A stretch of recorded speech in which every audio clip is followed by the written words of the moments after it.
It was the Greek mathematician Euclid who around 300 BC produced the first precise description of the golden section. He called it division according to the outer and middle proportion.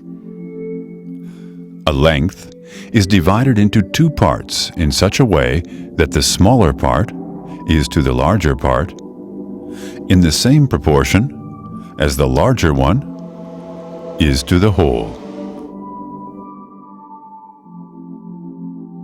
Later, in the 15th century, the Italian mathematician and Franciscan monk Luca Pacioli took an interest in Euclid's works and devoted a whole volume to this division of lines, which he called Divina Proporzione, or Divine Partition.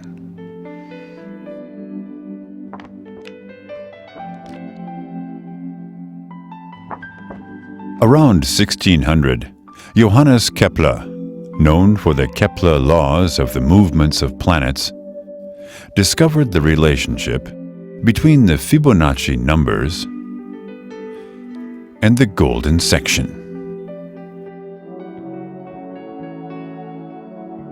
He observed that the relationship between a number in the Fibonacci sequence and the previous number more and more closely approaches the irrational number phi, the longer the sequence is continued.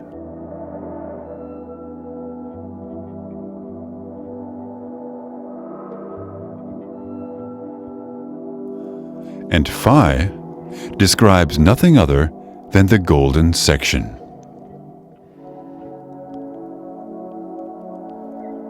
The golden section defines a proportion which has always been perceived as especially beautiful and harmonious. In many epochs, we find its application in almost all cultures throughout the world, above all, in architecture and art.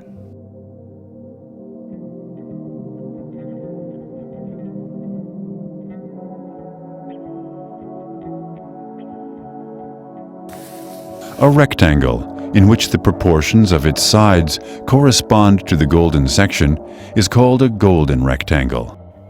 Similarly, isosceles triangles, in which two sides are in this proportion, are termed golden triangles.